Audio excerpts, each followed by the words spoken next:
말씀으로 하나님 말씀 증거하도록 하겠습니다. 지금 바울은 이제 3차 전도 여행까지 다 마무리를 하고 3차 전도 여행의 마지막 종착지로서 예루살렘에 도착했습니다. 예루살렘에 도착해서 이 모든 바울의 여정이 공식적인 선교의 여정, 그러니까 하나님의 명령 앞에 교회, 이 전체적인 초대 교회의 명령하에 자기는 독자적인 그런 목회자로서 독자적으로 한 것이 아니라 그 공회의 명령하에 이루어지고 있던 것을 이제 야고보를 방문해서 일단 다 보고를 했고, 보고 이후에 이 야고보와 나머지 장로들이 이 사도 바울과 그 현재 있었던 유대인 기독교인들 사이에 있었던 그런 오해들을 없이 하려고 그 나시린의 서원을 할 때에 거기에서 바울에게 그 돈을 지불하고 그것을 함께 그것을 도와줄 것을 요청했을 때 바울이 그것을 받아들인 것까지가 우리가 지난번에 배웠던 말씀입니다. 그래서 그 방송실에서 그 지도 한번 띄워주세요. 그 지도를 띄워주시면 사도 바울의 공식적인 이 사역이 얼마나 힘든 사역이든지 잘 안 보이나요? 너무 안 보이는데?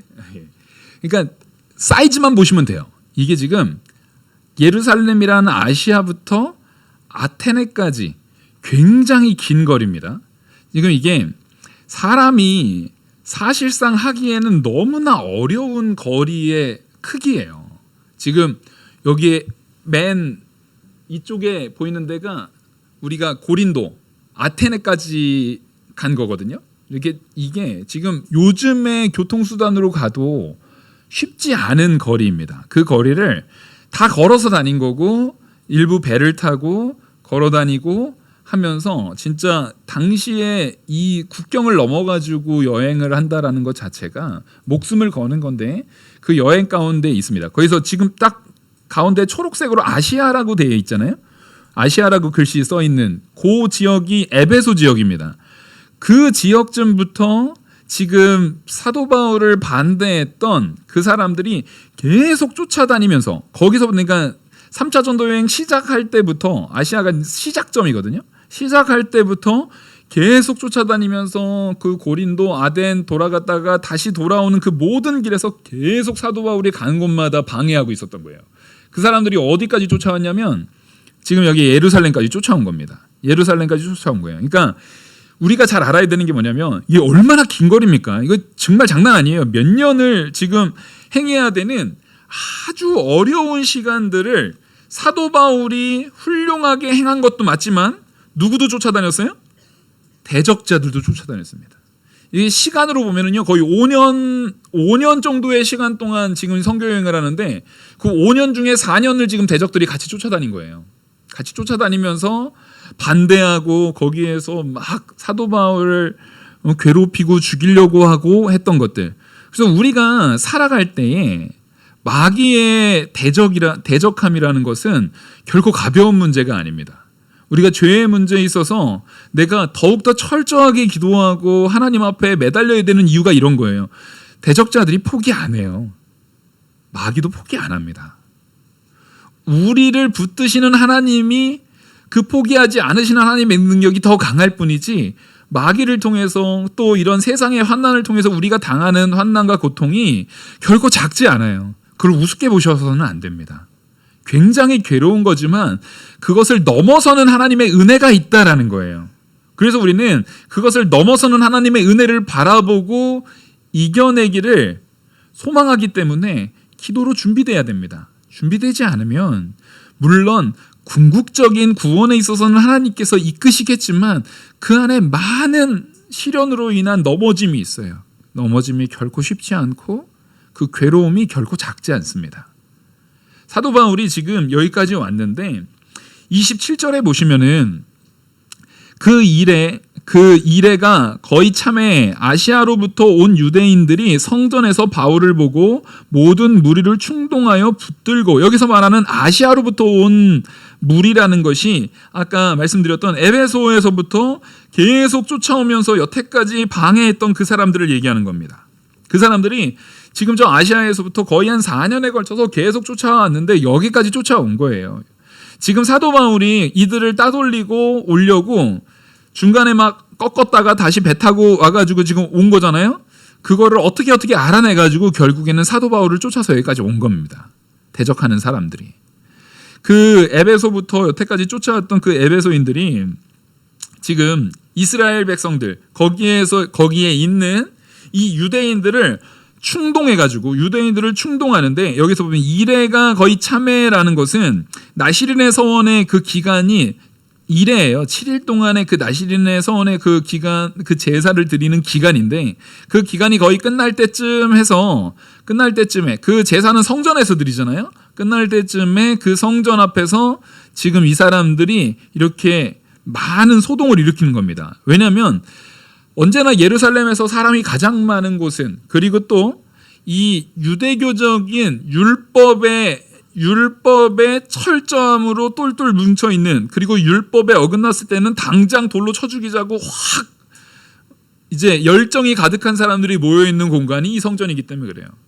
그러니까 우리를 대적하는 자들은요, 어느 위치에서 어느 시간대에 어떻게 공격을 해야 가장 우리가 곤란하고 어려울지를 아는 자들입니다. 그러니까 우리가 요즘은 지금은 괜찮겠지, 지금 상황은 괜찮겠지는 참 미련한 생각이에요. 언제 어느 때에 우리가 곤란에 처할지에 대한 부분을 우리보다 대적이 훨씬 잘 알아요. 마귀는 결코 쉬운 상대가 아닙니다. 그래서 우리는요, 언제나 전신갑주를 차고 있어야 되는 거예요. 하나님 앞에 말씀으로, 기도로, 성령의 능력으로 대적에 대한 공격을 막을 뿐만 아니라 치명상을 입지 않도록 투구를 쓰고, 또 결정적인 순간에는 성령의 검으로 공격할 수 있는 능력을 가지고 있도록 하나님 앞에 항상 붙들려 있어야 되는 겁니다. 사도 바울은 그런 실력을 그리스도의 이끄심에 따라서 계속적인 순종, 1, 2, 3차 전도여행 가운데 많은 그 순종들 속에서 그런 실력들이 쌓아지고 점점점 자라난 거예요. 그러니까 사도 바울도 세상에 처음부터 이미 완성된 사람은 없습니다. 분명히 하나님께서 이끄시는 대로 우리가 한 발짝 한 발짝, 내가 전에는 순종하기 어려웠던 것을 이번에는 순종하고, 내가 전에는 깨닫기 어려웠던 것은 이번에 더욱더 열심히 그 말씀을 깨달으려고 애씀으로 깨닫고, 그렇게 나아가면서 우리가 더욱더 단단하여지고 강건하여지고, 전에는 죽을 먹었다면 이제는 단단한 식물을 먹을 수 있는 자들로 우리가 성장하는 거죠. 그 성장함을 통해서 하나님께서는 감당할 만한 시험만 주잖아요. 그래서 사도 바울의 1차, 2차 전도여행 때의 대적보다 3차 전도여행 때의 대적들이 훨씬 더 끈질기고 아주 괴롭게 하는 일에 있어서 더 험한 사람들로 하나님이 붙이십니다. 무슨 얘기냐면 그 대적들의 역할은요, 우리를 방해하는, 자기들의 의지로 자기들이 온 힘을 다해서 방해할 수도 있다라고 생각하지만 사실은 그들은요, 하나님께 이용당하는 겁니다. 자녀인 우리를 더욱더 건강하게 바로 세우기 위한 장치로서 이용당하고 있는 거예요. 그러니까 하나님의 역사하심이라는 것은 얼마나 큰지를 우리가 깊이 깨닫고, 그 모든 일들을 내가 담대함으로 이겨낸다라는 마음을 가지고, 그것을 너무 업신여길 필요도 없지만, 업신여겨서는 안 되지만 너무 두려워할 필요도 없음을 언제나 우리는 균형을 잡으면서 신앙생활을 해야 됩니다. 그래서 절대로 우리가 너무 안일하게 생각하는 것 당연히 안 되죠. 이거는 누구나 다 압니다. 하지만 여러분, 너무 음모론에 빠져서 극단적으로 가는 것도 안 돼요. 요즘 신앙인 가운데는요, 너무 양극단입니다. 아예 믿음 안에서 해이해지거나 아예 극단적으로 음모론에 빠져 있어요. 여러분, 이 땅에서 일어나고 있는 모든 일들 가운데 하나님의 통치하심에서 벗어난 일이 있을 수 있습니까? 없습니다. 제가 제일 보기 힘든 게, 목회자들이 막 무슨 집회 같은 데 막 나와가지고 막 사람들을 막 선동해서 지금 뭐 누가 어쩌고 되면은 나라가 망하고, 이렇게 되면은 뭐 기독교가 망가지고 큰일 나고 세상이 멸망할 것처럼 얘기하는 그런 것들을, 여러분, 우리는 분명히 분별할 줄 알아야 돼요. 성도는 절대 음모론에 빠져서는 안 됩니다. 그 그 음모론의 가장 결정적인 약점은 뭐냐면 이미 승리하신 하나님의 역사를 약화시킨다라는 거예요. 여러분, 아니 세상의 정치적인 그런 선택에 의해서 하나님의 역사가 취소될 수 있습니까? 역사상 한 번도 그런 적이 없어요. 지금 로마 시대입니다. 지금 오늘 보고 있는 본문이 로마 시대예요. 로마의 권력이요, 아주 그게 정말 절정에 달하는 시기예요. 하지만 그 시기 때도요, 이스라엘 사람들이 그 믿음 안에서 그리스도를 믿는 이스라엘의 그 그리스도인들이, 또 이방의 그리스도인들이 예수 그리스도를 믿음으로 그 많은 환난과 박해를 받았어도 결국에는 기독교가 사라졌습니까? 로마가 사라졌습니까? 로마가 사라졌습니다. 우리는요, 절대 그 음모론에 휘둘리면 안 돼요. 그 음모론은 하나님의 전능하신 역사를 약화시키는 아주 적그리스도적인 다른 표현입니다. 근데 이게 두려운 건 뭐냐면 믿음이 있다라고 하는 사람들이 성경의 근거를 가지고 그런 식으로 만들어내거든요. 그런 거를 표현해내거든요. 그러니까 이게 굉장히 분명한 분별을 해야 돼요. 우리의 종말론은 절대로 마귀에 의해서 휘둘리는 하나님에 의한 종말론은 있지 않아요. 마귀들은 하나님의 통치의 역사 가운데 쓰임받는 일부분, 하나님이 잠시 내어버려 두시는 그 정도에서의 역할인 거지, 절대 마귀의 세력이 막 해서 교회를 망가뜨린다? 교회가 어려움을 당하는 거는요, 교회의 불순종으로 인해서, 우리의 죄로 인해서 하나님께서 이스라엘을 벌하셨던 것처럼 우리가 그 죄에 대한 벌 가운데 어려움을 당할 수는 있어도 절대 하나님의 권능이 미치지 못하는, 누가 되면 진짜 이제 큰일 난다? 세상에 큰일은 없어요. 큰일이라는 것은 뭐가 큰일입니까? 이 세상이 종말을 맞는 거예요? 그게 큰일입니까? 제가 항상 말씀드렸잖아요. 말세는 어떻게 표현해야 된다고요? 말세예요. 세상의 종말이라는 것은 영원한 천국의 문이에요. 문. 당연히 지나가야 되는 곳이에요. 우리가 지금 죽음을 지나야만 천국에 갈 수 있는 것을, 우리는 죽음을 그러면은 종말, 파멸, 완전한 멸망이라고 보지 않잖아요. 단지 자는 겁니다. 지나가는 거예요. 그런 것처럼 우리는 지금 이 사도 바울을 그렇게 집요하게 쫓아다니면서 괴롭게 하는 이 괴로움의 대적자들도, 괴로움을 주는 대적자들도 결국에는 딱 하나님께서 어떻게 주신 겁니까? 감당할 만한 믿음을 주신 거예요. 감당할 만한 시련만 주시는 거예요. 감당할 만한 선에서, 이겨낼 수 있는 선에서, 여기서 이겨낼 수 있다라는 것은 내 실력이 요 정도는 충분히 이길 만한 실력이 되기 때문이 아닙니다. 내가 이 정도의 실력을 이겨낼 수 있는 능력을 하나님께서 우리에게 주셨어요. 그만큼 자라나게 하신 하나님께서 이것으로 하여금 내가 넘어지지 않도록 나를 보호해주고 계시다라는 거예요. 우리의 전신갑주는 내 살에서 나는 게 아니에요. 하나님께서 주신 은혜를 입는 거예요. 전신갑주는 우리가 입는 것이지 내 살이 딱딱해지는 게 아닙니다. 내 머리가 단단해지는 게 아닙니다. 내 가슴이 튼튼해지는 게 아니에요. 하나님의 것을 입는 겁니다. 입어서 하나님의 능력, 하나님께 의지한, 하나님께서 베풀어 주신 능력으로 이겨내는 거예요. 그래서 바울은 여기에서 이 사람들이 얼마나 심하게 외치고 막 사도 바울에게 괴롭히는지 몰라요. 근데 사도 바울이 분명히 이렇게 행했을 때 처음에 에베소에서부터 이 사람들에 대해서 나 로마 시민권자다, 이 사람들이 내가 아무런 혐의가 없음에도 불구하고 나를 이렇게 괴롭게 했다라고 바로 고발할 수 있어요. 바로 그렇게 고발해서 이 사람들 접근금지 명령 내리고 아주 못하게 할 수 있습니다. 하지만 사도 바울은 자기가 그렇게 하면 편하죠. 그건 자기한테 너무 좋은 일이에요. 로마 시민권자라는 것은 굉장한 권력이거든요. 자기가 그걸 충분히 누릴 수 있음에도 불구하고 아직 하나님의 때가 아니기 때문에 사용하지 않습니다. 여러분, 이게 성도가 가져야 되는 마음가짐이에요. 아까 우리가 오전에도 말씀드렸듯이 지혜와 간교라는 단어는 같은 단어라니까요.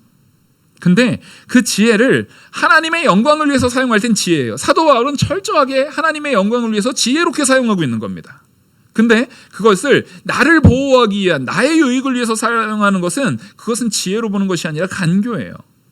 언제나 내가 지금 살아가는 것이 하나님의 영광을 위해서 살아가는가, 나의 안위를 위해서 살아가는가를 분명히 구분을 하고 살아갈 수 있는 그런 지혜를 가져야 합니다. 그렇게 사도 바울이 계속 그 어려운 가운데에서도 그들을 피해서 정말 말 그대로 죄악과 어려움에 대한 부분을 하나님께서 피하게 하실 때는 피하는 게 답이에요. 근데 언제나 피할 수 있는 건 아닙니다. 어느 순간 맞닥뜨려야 되는 순간이 와요. 근데 여러분, 하나님이 그 전에 왜 피하게 하실까요? 내가 처음부터 딱 맞닥뜨릴 때 넘어지기 때문에 그래요. 그래서 못 이겨내기 때문에 그래요. 피하게 하실 때 그 피하는 동안 우리가 건강해지는 겁니다. 단단해지는 거예요. 제가 이제 군대에서 신교대 조교를 했으니까 신교대에서 이 훈련병들한테 제일 열심을 온 힘을 다해서 가리키는 훈련 가운데 제일 중요한 훈련 뭐의 단련이겠습니까? 정신 단련? 아니면 총 쏘는 이 기술의 단련? 아닙니다. 다리입니다. 다리예요. 다리를 튼튼하게 하는 거예요. 매일 아침 구보하고 언제나 그 제식할 때도요. 제식에 대한 부분도 각도 잡아야 되지만 언제나 다리를 가장 정확한 위치까지 올릴 수 있도록 다리 운동을 제일 많이 시킵니다. 모든 훈련에 하체 운동이 거의 항상 있어요. 각계 전투에서도 그렇고요. 총 쏠 때도 전진 무이탁. 총 쏘는 건 잠깐이에요. 총 쏘는 건 얼마 안 해요. 전진 무이탁이라고 해가지고 계속 사실상 몸을 훈련시켜서 다리가 튼튼하게 만듭니다. 그리고 마지막 조교로서 이제 신교대 딱 나갈 때는요, 마지막 행군으로 끝내는 거예요. 앞서서 그런 훈련들이 없었으면은요, 행군 못 해요. 그리고 훈련소에서 그 정도의 훈련을 가지고 이게 최소한인 겁니다. 최소한. 자대에 가면은요, 이건 최소한을 했어야 거기에서 또 하는 훈련들에 대해서 이겨낼 수 있는 것처럼 하나님께서 우리 모두에게 주는 시험과 환난과 어려움이 다 달라요. 사람마다 다 달라요. 그러니까 나는 이런 시험도 이기는데 저 사람은 왜 저걸 못 이겨? 그렇게 말하면 됩니까? 안 됩니까? 안 되는 거예요. 나도 언젠가 그런 시절이 있었던 거예요. 기억을 못할 뿐입니다. 우리가 미련해서 연약해서 기억을 못할 뿐이에요. 언젠가는 나도 그랬었고요. 이후에 혹은 더 나은 모습으로 자라나는 순간이 우리에게도 올 거예요. 근데 그때는요, 하나님께서 가장 합당하게 합력하여 선을 이루시는 능력 안에서 우리에게 주어지고 계시는 겁니다. 우린 그걸 믿고 하나님이 이끌어 놓으시는, 하나님이 이끄시는 하나님의 훈련 계획 가운데 그대로 따라가다 보면 그 중에 넘어질 수도 있어요. 넘어지는 사람이 주변에 보일 수 있습니다. 그럼 어떻게 해야 됩니까? 그 사람 군장도 들어주고요. 그 넘어진 애 총도 좀 들어주고요. 군화도 풀어서 발도 좀 주물러주고 운동화로 갈아 신어서 일단 우리 가자. 네가 이걸 못 들었어도 여기서 주저앉지 말고 같이 가자. 그런 도움을 줘야 되는 겁니다. 이 조교들의 제일 중요한 덕목 중에 하나가 체력이에요. 왜냐하면 우리 내무반의 애들이 행군하다가 막 낙오할 때가 있어요. 그럼 얘네가요, 훈련소에서 낙오하면 자대 가서는 더 어려워집니다. 제가 이제 훈련소에 있을 때 마음에 가졌던 마음가짐은 뭐냐면, 적어도 하나님께서 나한테 맡긴 이 아이들한테, 이 훈련병들한테 실패의 경험을 안 주기를 간절히 바랬어요. 그거 6주밖에 안 되는 시간이에요. 솔직히 6주에 누가 뭐 얼마나 변화됩니까? 근데요, 6주 동안 그래도 평소에 살던 삶에 비해서는 쉽지 않은 어려움을 당하거든요. 그 어려움을 당할 때 제가 제일 신경 썼던 거는요, 얘네들이 난 실패했어, 난 이거 못했어, 못 해냈어, 이런 마음을 안 주고 자대로 간 친구들은 나중에 연락이 와요. 보면 대부분 다 잘 해내는데, 거기에서 주저앉아 버린 애들은 경험적으로 보면은 자대 가서 잘 못하는 경우가 너무 많아요. 그래서 실패의 경험을 주지 않는 게 굉장히 중요하다라고 생각해서 애들이 특별히 제일 많이 이제 포기하는 게 행군이랑 각개전투 같은 때예요. 그러면 각개전투 막 하다 보면은 애들이 이게 완전히 납작 엎드려야 되는데 이렇게 등을 좀 세우면은 덜 힘들거든요.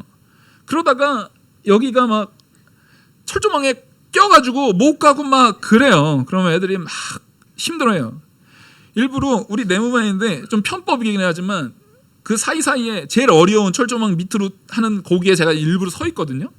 서 있어서 우리 소대 애들이 쫙 올 때 되면은 발로 이렇게 슥 올려줍니다. 철조망을 뒷발로 이렇게 해가지고 살짝 높여줘요. 그리고 중간중간에 이제 걸려있는 애들이 있으면은 가가지고 막 똑바로 안 해 그러는 것 같으면서 거기서 이렇게 툭툭 쳐서 풀어줘요. 여러분, 하나님께서는 우리에게 그러고 계시다니까요. 실패하지 않는, 내가 성공하는 아주 작은 거지만 자대감은 훨씬 어려워요. 훈련소에서는 최소한이라니까요. 최소한. 훨씬 어려운 걸 당하기 전에 실패하지 않는 경험, 작은 성공에 대한 부분들을 우리한테 많이 갖게 하시는 게 하나님의 역사인 줄 압니다. 하나님께서 우리를 그렇게 보듬어 주시는 거예요. 이길 수 있게 해주시는 거예요. 우리가 성도가 딱 그 공간이에요. 옆에 힘들어 있는 분이 있으면은요, 아니 우리 내무반 애가 군장이 너무 힘들어서 못 걸어요. 그럼 군장 정도 하나 내가 더 들어줄 수 있는 실력과 체력을 내가 길러놓으면 되는 거예요. 그거 하나 들고, 얘가 정인 들면 총 한 3개 들고 같이 가주는 거예요. 그래도 군장만 덜어도요, 애들 잘 걷습니다. 잘 걷습니다. 그렇게 우리가 옆에 있는 사람들 하나씩 도와가면서 같이 갈 수 있는, 그리고 그 기회를 주는 거잖아요. 힘을 주는 거잖아요. 아, 내가 혼자가 아니구나. 나를 이걸 해낼 수 있도록 도와주는 사람이 있구나. 저 조교들이 우리를 괴롭히는 사람이 아니라 나를 이걸 이겨내게 하기 위해서 도와주는 사람이다라는 인식만 심어줘도요, 애들이 굉장히 강해집니다. 근데 우리가 교회에서 혹은 가정에서 함께하는 사회에서, 야, 너 그것도 못해? 너 그따위로 할 거야? 이거보다는, 아, 저 사람이 지금 저거를 이겨낼 수 있는 능력이 없구나. 내가 어떻게 도와줄 수 있을까? 내가 어떻게 하면 그 옷이 걸려있는 걸 치워줄 수 있을까? 내가 어떻게 하면 그 무거운 군장을 대신 들어줄 수 있는 힘을 기를까? 우리는 그렇게 해서 모두가 낙오되지 않고 다 승리의 경험들, 아주 작은 것부터 승리의 경험들을 하나씩 쌓아나가야 됩니다. 사도 바울도 그렇게 승리의 경험들을 하나하나 쌓아나갔을 때, 지금 이제 하나님께서 마지막 로마로서의 여정, 제가 지난주에 4차 전도 여행이라고 말씀을 드렸잖아요. 마지막 로마로서 죽음을 향해서 가는, 내 육신의 생명을 내놓는 그 여정 가운데 가는 그 길을 지금 하나님께서 이제 열어주시는 겁니다. 훈련이 필요해요. 우리는 내가 잘한 것을 사람들한테 드러내기보다는, 나는 하나님의 은혜로 되어졌는데 아직 그 은혜를 미처 깨닫지 못하는 사람들을 돌아볼 수 있는 그런 사람이 됐으면 좋겠습니다. 그런 교회가 됐으면 좋겠고요. 그렇게 사도 바울이, 처음에 사도 바울은 그 1차 전도 여행 때 마가가 잘못했을 때 저런 놈 못 데리고 간다 했지만, 나중에 사도 바울은 그렇지 않았거든요. 나중에 사도 바울은 사람을 세우는 자가 됐습니다. 필요 없는 사람을 버리고 가는 자가 아니라 디모데와 디도와 이런 많은 제자들을 세워내는 사람이 됩니다. 우리도 하나님 앞에 그렇게 자라나는 모습을 보여야 합니다. 근데 분명한 건, 그렇게 자라난다고 시련이 없나요? 내가 신앙이 자라나면 자라날수록 어려움이 없나요? 아니에요. 그건 다른 문제예요. 하지만 그 어려움 가운데 우리가 승리할 수 있는 그 승리는 하나님이 확증하셨다는 것을 바라보고 가자는 거예요. 나는 이미 저것을 이겨낼 능력을 가진 자이고, 그 가진 능력 안에서 분명히 힘을 하나님께서 주신 자이기 때문에 나는 혼자가 아니고, 안타깝게도 저의 무능함으로 인해서 아무리 군장을 들어주고 아무리 총을 들어주고 아무리 그렇게 해도 사람은 결국에는 거기서 낙오하는 아이들이 종종 생겼습니다. 하지만 우리 하나님은 그런 능력 없는 분이 아니세요. 저와 같이 능력 없는 분이 아니라 우리의 연약한 가운데서도 절대 우리가 넘어져서 거기에서 좌절해서 그냥 낙오되지 않도록 끝까지 우리를 이끄시는 능력의 하나님이시라는 거예요. 하나님을 의지해서 나아갈 때 사도 바울이 당하는 이 환난들 다 사실상 거짓이거나 잘못 이해했거나 사도 바울을 음해하는 모습들입니다. 여기서 지금 얘기하는 것이 뭐냐면 그 사람들이 외치는데 이스라엘 사람들아 도우라. 이 사람은 각처에서 우리 백성과 율법과 이곳을 비방하여 모든 사람을 가르치는 자인데 여기서 세 가지를 말하고 있는 거예요. 우리 백성, 이스라엘 백성을 비방했다. 그다음 율법을 비방했다. 그다음에 이곳 성전을 비방했다라는 거예요. 그러니까 그는 유대인을 거슬러서 비방하면서 잘못된 것을 가르쳤고 그 율법을 거슬러서 잘못 가르치고 성전을 거슬러서 비방하면서 잘못 가르쳤다라는 거예요. 근데 이거 다 거짓말입니다. 유대인을 거스르지 않았어요. 사도 바울은 스스로 유대인임을 앞서 지금 2회 동안 뭐 한 겁니까? 나시린의 그 서원에서 내가 유대인의 전통을 버린 것이 아니라 오히려 예수 그리스도의 십자가의 보혈이라는 은혜 안에서 완성된 유대인의 약속, 하나님께서 약속하신 그 약속에 따라서 합당하게 신앙생활하고 있음을 보여준 건데 이들은 그것을 받아들이지 않는 거예요. 그리고 말씀에 대해서 율법을 거슬러서 비방했다라는 것은 지금 이제 사도 바울은 율법과 성전에 대한 부분은 분명합니다. 이제 더 이상 성전이 예수 그리스도께서 십자가에 못 박혀 죽으심으로 휘장 위에서 아래로 찢어졌잖아요. 더 이상 성전 생활이 아니라 예배 생활로 가야 되는 거예요. 예수님께서는 우리의 참 제사장이고 제물이 되셔가지고 진짜 지성소인 하나님 우편에서 우리를 향해서 중보하시고 우리의 죄를 사해 주셨습니다. 그러니까 이 율법과 성전 생활에 대한 이 잘못된 부분을 사도 바울은 그리스도를 통해서 깨달았고 그들에게 그래서 우리가 율법의 행위나 그런 제사 제도에 의해서 구원받는 것이 아니라 예수 그리스도를 믿는 믿음 안에서 구원받는다라는 것을 말했는데 그들이 받아들이지 못하는 거예요. 그러니까 지금 사도 바울은 지금 이걸 얘기한 거고 네 번째 혐의를 뭘 얘기하냐면 지금 드로비모 그들이 이제 헬라인을 데리고 성전에 들어갔다라고 말하는 거잖아요. 그 사람들이 외치는데 또 헬라인을 데리고 성전에 들어가서 이 거룩한 곳을 더럽혔다. 이게 무슨 얘기냐면 이방인의 뜰이 있고 성전이 있으면 이방인의 뜰이 있고 이방인의 뜰까지만 이방인이 들어올 수 있습니다. 그 안쪽은요 이방인이 들어가면 안 돼요. 그 아까 제가 사진 보내드렸던 비문 하나 사진으로 띄워주세요. 방송실. 이게 고고학적으로 2개가 발견된 비문입니다. 방송실 안 들리나요? 네. 아까 비문, 예. 이게 어차피 이게 지금 글씨가 이게 헬라어예요. 잘 보이진 않는데 고대 헬라어로 표기를 한 거예요. 이게 뭐냐면은 여기는 유대인들을 들어가지 말아라. 유대인들 외에 이방인은 들어가지 말라고 그 성전에 표지판이 있습니다. 그러니까 이방인의 뜰 안쪽으로는 이방인은 들어가지 말라고 이거 금지해 놓은 푯말이에요. 이게 고고학적으로 2개가 발견이 됐습니다. 그러니까 실제 뭐냐면 앞서 말한 4가지 혐의 있잖아요. 4가지 혐의가 전부 다 이것을 잘못하면 다 죽일 수 있는 죄예요. 그러니까 이 사람들이 이런 혐의를 하는 것은 이 바울을 죽이기 위한 겁니다. 그러니까 그러면 바울이 이방인의 뜰 안쪽으로 이방인을 데려간 적이 있을까요? 없어요. 거짓말입니다. 그게 뭐냐면 그걸 그 사람들이 뭘 한 거냐면 29절에 보시면 이는 그들이 전에 에베소 사람 드로비모가 바울과 함께 시내에 있음을 보고 바울이 그를 성전에 데리고 들어간 줄로 생각함이로라. 지금 사도 바울이 계속 그 1회 동안 그 나시린의 정결 예식을 돕는 일에 있어서 성전을 계속 지금 들락날락하고 있었는데 사도 바울이 이방인의 사도 아닙니까? 그러니까 에베소에서 전도하고 만났던 드로비모라는 사람을 지금 밖에서 예루살렘에서 지금 만나서 대화를 하고 있었나 봐요. 그걸 보고 저 사도 바울이 저 이방인을 성전 데리고 들어갔다라고 거짓말로 선동하는 거예요. 그러면 사도 바울이 죽거든요. 죽이기 위한 선동입니다. 분명히 거기에는 대놓고 이렇게 들어가면 이방인은 들어가면 안 된다라고 아예 이 비문이 적혀 있고 이게 역사적으로 지금 2개나 발견돼 있다니까요. 그때 당시의 비문이. 그러니까 이것은 예전부터 못 들어가도록 하고 있었던 거예요.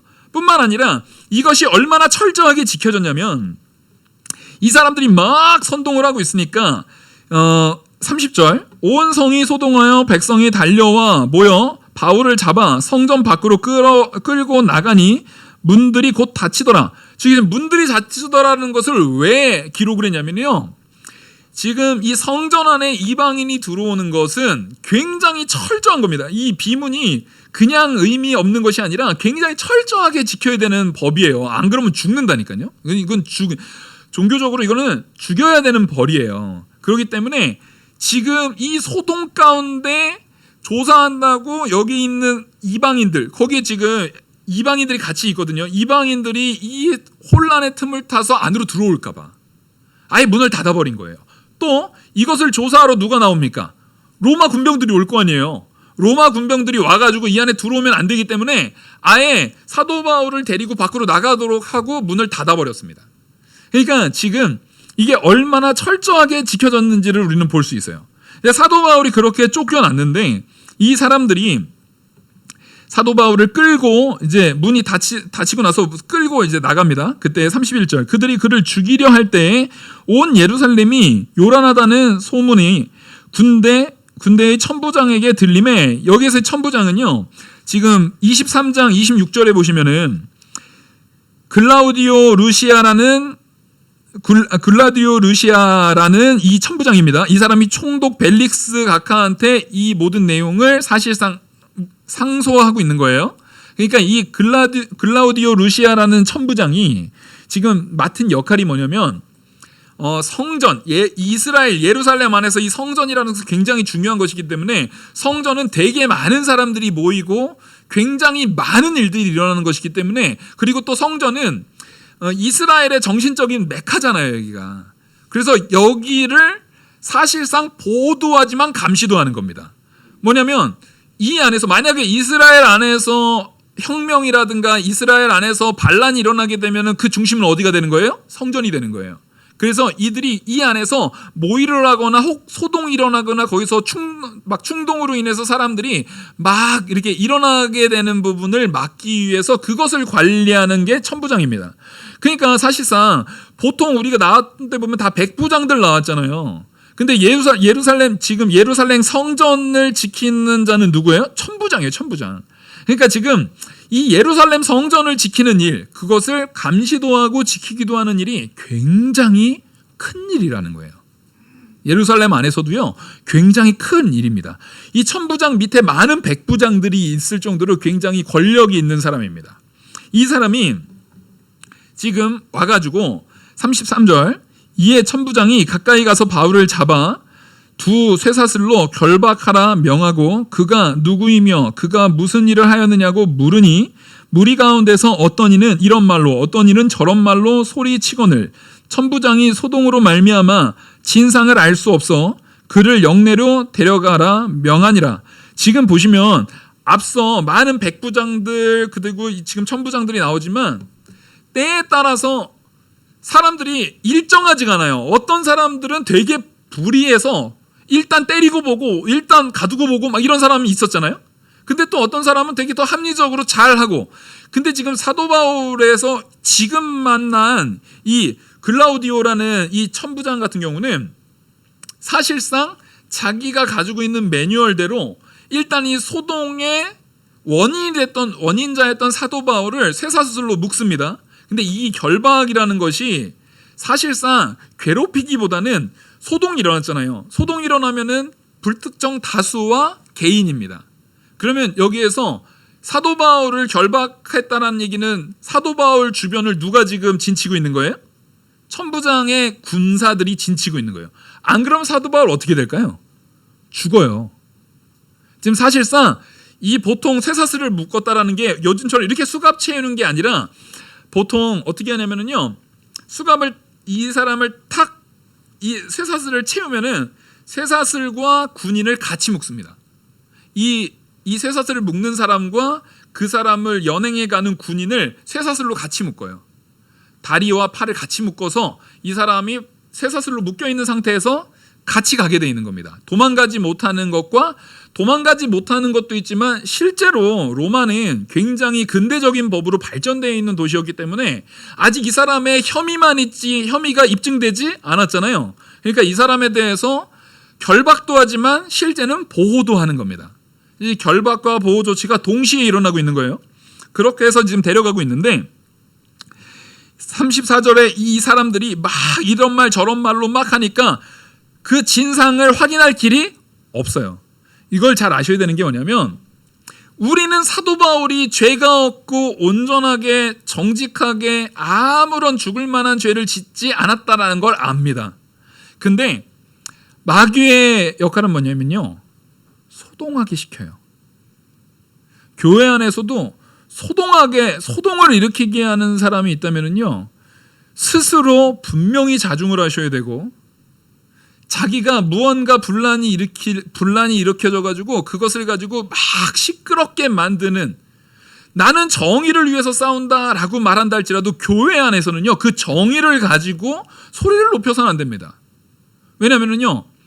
내가 정의야라고 말하면 그 같은 교회 안의 성도의 다른 사람은 그럼 불의입니까? 예? 그러면 그 정의는 어디에 입각하는 거죠? 둘 다 성경을 가지고 정의를 얘기합니다. 교회 안에서 분쟁, 교회 이제 뭐 교단 안에서의 분쟁도 마찬가지예요. 나도 정의고 여기도 정의래요. 그러면 시험은 누가 들어요? 성도들이 들어요. 아니 이 목사님도 정의라고 하고 저 목사님도 정의라고 그래요. 다 말씀 가지고 얘기해요. 이 목사님은 이 말씀 가지고 이렇게 말하고 저 목사님은 저 말씀 가지고 저렇게 해요. 이것 자체가 옳지 않은 거예요. 일단 하나님 말씀 앞에 진짜 참된 정의라면 말씀 앞에 잠잠할 줄 알아야 됩니다. 내 소리를 높일 것이 아니라 먼저는 하나님의 뜻이 이루어지기 전에 교회는요. 무언가 일을 사업을 추진해서 일으키는 게 교회가 아니에요. 교회에서요. 우리 죽을 때까지 아무런 사업이 일어나지 않더라도요. 그것을 이뤄내지 못하더라도요. 잠잠하게 소란이 없이 가는 게 차라리 막 뭔가를 해가지고 분란을 일으키는 것보다 더 나은 겁니다. 우린 분명히 그걸 가지고 있어야 돼요. 왜냐하면 우리는 자꾸만 이거를 해야 교회가 되고 이게 하나님의 뜻이야. 그러면 그렇게 하지 않은 모든 교회들은 하나님의 뜻에서 떠난 교회입니까? 교회마다 형태가 다르고 교회마다 하는 방식이 조금씩 차이가 있잖아요. 그러면 저 교회에서는 이렇게 하는데 우리 교회는 이렇게 안 해? 우리도 이렇게 해야지. 저 교회처럼 우리도 이렇게 해야지 라고 말할 때 그러면 저 교회는 정이고 우리 교회는 그 불이에요? 그렇지 않다니까요. 하나님께서는요. 교회들마다 다 장단점이 있는 것을 계시록에서도 드러내요. 어느 교회는 뭐가 어떻고 어느 교회는 어떻게 어떤 부분이 안 좋지만 어떤 부분은 잘하고 어느 교회는 어떤 부분은 그렇지만 어떤 부분은 칭찬받을 만하고 그게 다 특징이 다른 겁니다. 신앙생활을 해봐도요. 지방의 교회하고 서울의 교회는요. 성도부터 구성원부터 모든 것이 다 다릅니다. 접근하는 방식 자체가 달라야 돼요. 또 젊은 사람이 많은 곳 혹은 이 학교에 지적 수준이 높은 사람들이 많은 교회 그런 데도 있겠죠. 뭐 경제적 수준이 많은 교회 그런 데도 있겠죠. 지역마다 다를 수 있잖아요. 그런 데마다 그 형태가 진리를 벗어나지 않는 선에서는요. 조금씩 다를 수 있어요. 근데 그 다른 걸 가지고 무조건 우리 저 교회가 저렇게 해서 잘 됐으니까 우리도 이렇게 해야 돼. 물론 좋은 거를 천천히 수용하는 것은 옳은 겁니다. 좋은 걸 천천히 수용할 수 있어요. 근데 그 수용함에 있어서 분란과 시끄러움과 막 어려움으로 적용하는 것은 하나님만 못하는 거예요. 교회는 하나님이 이끄십니다. 우리는요 전도에 있어서도 마찬가지예요. 우리 교회는 이거 안에서 전도가 안 돼. 우리 교회는 요거 안에서 전도가 안 돼. 우리 교회는 이것 때문에 사람이 안 늘어. 제가 전에 한번 말씀드렸던 것 같은데 호주에 어떤 전도를 하시는 분이 20년 넘게 한 자리 공원에서 계속 전도지를 나눠줬답니다. 근데 한 명도 전도를 못했대요. 전도지를 계속 하면서 20년 넘게 전도를 했는데 그 호주에 그 사람이 한 명도 전도를 못한 거예요. 그래서 정말 스스로 시리에 빠지고 있었는데 이게 어디에서 발견됐냐면 어느 날 이제 영국 그 유럽 쪽에 굉장한 부흥이 일어난 거예요. 그래서 그 사람들이 자기의 간증을 하는데 어느 날 보니까 나도 나 호주에서 그 전도했던 그 사람한테 전도받아가지고 그때 그 하나님을 만나가지고 회개했던 사람들이 여러 나타나는 거예요. 보니까 다 그런 거예요. 알고 봤더니 그 사람은 자기는 한 명도 전도하지 못했다고 생각했는데 호주로 관광 왔던 그 유럽의 많은 사람들이 변화돼서 거기에서 간증을 하고 있었습니다. 그게 드러나고 나중에 그 소식을 그 사람도 들었다라는 이야기를 그 크리스탄 다이제스트인가? 그 기록에서 많이 이제 이런 사례들이 있어요. 마찬가지입니다. 우리는요, 어떻게 될지 내가 보기에 좋은 것 같아 보이는 것이 사실은 하나님 뜻 가운데는 아닐 수도 있어요. 내가 보기에 이것이 크게 은혜됐던 것이 사실은 하나님 뜻은 아닐 수도 있어요. 사도 바울이 얼마나 똑똑한 사람입니까? 율법에 대해서 얼마나 잘 알고 있는 사람입니까? 이 사람들한테 지금 척척, 야, 너 그거는 이 부분에서 잘못됐고 이건 이렇게 틀렸고 그거는 네가 잘못 오해한 거고 난 그렇게 한 적이 없고 이렇게 탁탁탁탁탁 그 자리에서 그 사람들한테 말할 수 있는 지혜와 능력이 있어요. 근데 지금 이 상황에서는 하나님께서 그 방법을 안 쓰시는 거예요. 일단 잡히게 하시는 거예요. 잡혀서 지금 여기에서 이 잡힌 걸로 어디까지 갑니까? 로마까지 갑니다. 그게 하나님의 뜻이니까요. 우리는 하나님의 뜻이 어디 있는지를 내가 생각하는 내 이익의 근거에서 찾기보다는 하나님의 역사하심에 나를 겸손하게 맡기는 모습을 반드시 가지셔야 됩니다. 우리는 그래서 하나님 말씀 앞에 겸손해야 돼요. 하나님의 이끄심 앞에 겸손해야 돼요. 하나님 말씀이 이렇게 되어졌을 때 나는 그 말씀에서 보다 더 분명하게 순종하는 것이 무엇인가를 고민하면서 내가 한 발짝 더 해나가는 거예요. 왜 이것도 안 하고, 저 사람은 왜 저러고, 이 사람은 왜 저러고 하는 것이 아니라, 그리고, 저 사람이 하겠지. 그건 내일 아니니까. 저 사람이 할 거야. 이렇게 하는 모습은 하나님께서 굉장히 미워하시는 모습이에요. 우리는 분명히 내가 시간이 지나는 만큼, 믿음에서 자라는 만큼, 말씀을 보는 만큼, 여러분, 제가 분명히 말씀드립니다. 여러분, 믿음이 점점 좋아지시는 만큼, 믿음이 좋아지신 만큼, 내가 신앙생활 가운데 더욱더 자라난 만큼 힘드셔야 합니다. 내가 자라난 만큼 내 손발이 더 고생하셔야 돼요. 우리가 머리가 나쁘면 손발이 고생한다는데, 아니요, 믿음이 좋으면 손발이 고생하셔야 돼요. 제가 전에도 그 말씀 드리지 않았습니까? 우리 교회에서는요, 제가 제일 힘들어야 돼요. 만약에 우리 교회에서 제가 제일 편하면 그거 문제가 있는 거예요. 항상 우리는 하나님 앞에 받은 만큼, 은혜를 누린 만큼 내가 더 힘들어야 돼요. 근데 이것까지 내가 해야 돼? 이것까지 나한테 시켜? 내가 이런 것까지 해야 돼? 만약에 그러면은요, 그 정신 차려야 돼요. 정신 바로 차려야 됩니다. 하나님 앞에 내가 받은 것이 있다면 우리는 다 빚진 자인 줄 알고 철저하게 갚을 마음을 가져야 합니다. 힘든 거요? 영원한 천국을 우리에게 허락하신 하나님 앞에 뭘 힘들다고 우리가 어디 감히 거기다가 투정 부리고, 그렇게 힘들다고 말하는 사람은 꼭 나는 누구보단 나아. 그러면서 꼭 누구 비판하죠. 어떤 사람은 이러이러한데 난 그런 사람 아닌데 누구는 이러이러하잖아. 난 그 사람보단 나아. 거기서부터가 잘못된 거예요. 이미 기준이 나보다 못한 사람 하나 정해놓고서, 혹은 실제로 나는 저 사람보다 나을 때 나보다 못한 사람이라고 말한 사람이 따지고 보면 나보다 못하지 않은 사람인 경우가 많아요. 다른 사람이 볼 적엔 전혀 안 그런데 자기만 그렇게 생각하는 경우가 많아요. 왜요? 이미 미련해져 있어서 그래요. 사도 바울은 이런 환난 가운데서도 하나님께서 이끄시는 뜻을 바라봅니다. 그래서 사도 바울이 그렇게 온전하게 하나님의 이끄심대로 이런 어려운 가운데 그 폭행에 엄청 맞았어요. 이미 엄청 폭행에 맞아가지고 35절 보시면 바울이 층대에 이를 때에 무리의 폭행으로 말미암아 군사들에게 들려가니, 그러니까 스스로 걸어갈 수 없을 정도로 맞아가지고요, 아예 들려서 실려가고 있는 거예요. 지금 엄청나게 맞은 겁니다. 이미 거반 죽을 만큼 맞아서 들려가지 않고서는 갈 수 없을 정도로 고통을 당하고 있는 거예요. 근데 그 고통 가운데도 바울이 지금 자기의 위세를 사용 안 합니다. 나 로마 시민권자야! 막 이런 거 안 해요. 근데 우리는요, 아무것도 없으면서도, 별거 없으면서도, 뭐야? 내가 누군데? 내가 목사인데 이런 거 나보고 하라고? 이게 내가 할 거야? 내가 누군데? 내가 신앙생활 요즘에 명절이니까 내가 시어머니인데, 응? 내가 맏며느리인데 이런 소리 하면 안 된다는 거예요. 하나님께서 보고 계십니다. 하나님 앞에서 하는 거예요. 그리고요, 하나님이 보는 만큼 우리 주변의 사람들도요, 그 사람을 봐요. 그 사람의 모습이 보여져요. 그러면 정말 하나님 앞에 내가 철저하게 내가 누군데 소리 쏙 빼고 하나님 앞에 종된 내가, 하나님 이것도 할 수 있는 능력 주십시오. 내가 아직까지는 이거 할 만한 실력이 없어도 하나님 앞에 기대서 이거 할 수 있는 능력도 주십시오.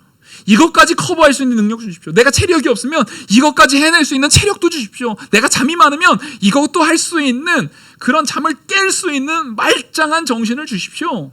내가 지혜가 없으면 이것까지 커버해낼 수 있는 지혜를 주십시오. 그렇게 우리는 구하고 나가는 거예요. 그러다가 사도 바울처럼 거반 맞아서 목숨을 잃는 상황 가운데 있다 할지라도 이 상황 가운데서도 하나님께서 이겨낼 능력 주시기를 구하면서 실려가는 겁니다. 정말 간절히 바라는 것 중에 하나가 그런 거예요. 말씀 증거하다가 늙어 죽는 게 아니라 달아 없어지는 삶을 살고 싶다라는 게 제 소망이거든요. 스펄전 목사님이 하셨던 말씀인데, 정말 그 말씀에 저를 굉장히 뜨겁게 제 마음에 박혔었어요. 그러니까 말씀 앞에서 하나님 말씀 증거하는 이 사명을 맡기셨는데, 그 사명 가운데 내가 달아 없어져서 소멸되는 삶, 그러면 그 달아 없어진 만큼 다 어디에 쌓일 겁니까? 천국에 다 쌓이거든요. 지금 제가 말씀드렸잖아요. 저는 아주 욕망쟁이라고. 욕망이 많은 사람. 저는 천국에서 겁나 부자로 살 거예요. 아주. 그래서 이 땅에서는요, 그냥 갈아 없어지려고요. 천국의 욕망쟁이. 우리가 하나님 앞에 진짜 값진 거에다가 우리 철저하게 투자하고 진짜 값진 거에다가 내 모든 것 갖다 쏟아붓고 나아갈 때 하나님께서 사도 바울에게 어떠한 변화를 탁 주시냐면, 36절 우리 같이 읽겠습니다. 시작. 이는 백성의 무리가 그를 없이 하고자 외치며 따라가 밀어라. 자, 이거 어디서 많이 본 것 같죠? 죽여라 죽여라 하면서 따라가는 거거든요. 누가 십자가에 못 박히실 때 이랬죠? 예수님 십자가에 못 박히실 때. 너무 멋지지 않나요? 와, 예수님이 가셨던 그 길로 바울이 지금, 물론 완전히 같지 않죠. 하지만 흉내 내어지는 것 아닙니까? 예수님이 가셨던 그 모습으로 스데반 집사님의 죽음이 흉내 내어졌던 것처럼 우리의 길의 마지막, 분명히 마지막 때는 와요. 분명히 마지막은 있어요. 못 막아요. 분명히 말세 지말이고요. 마지막 때가 있어요. 그때 어떤 모습으로 내 마지막을 준비할 건지 기도로, 말씀으로 바로 분명하게 기준을 세우는 저와 우리 성도님들 되기를 간절히 소망합니다. 기도하시겠습니다. 은혜와 사랑이 많으신 하나님 아버지, 하나님의 은혜 안에 성도된 내가 그리스도를 닮아서 환난과 어려움 가운데에서도 철저하게 하나님만 의지하고 하나님께서 한 형제로 모아주신 우리가 서로를 존중하고 서로를 도우며 서로에게 힘이 되어줘서 아무도 실패함이 없이 하나님의 능력으로 함께 승리하는 경험을 쌓아나가는 귀한 영화교회로 세워 주시옵소서.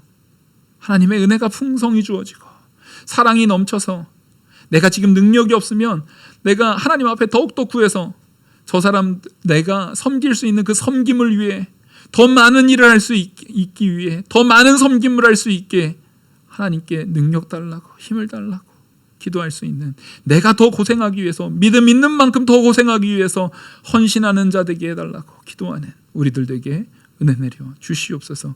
그래서 마지막 가는 그 길이 우리 주 예수 그리스도를 닮아 나간 모습으로 걸어가는 우리 성도들로 변화될 수 있도록 우리를 주장하여 주시옵소서.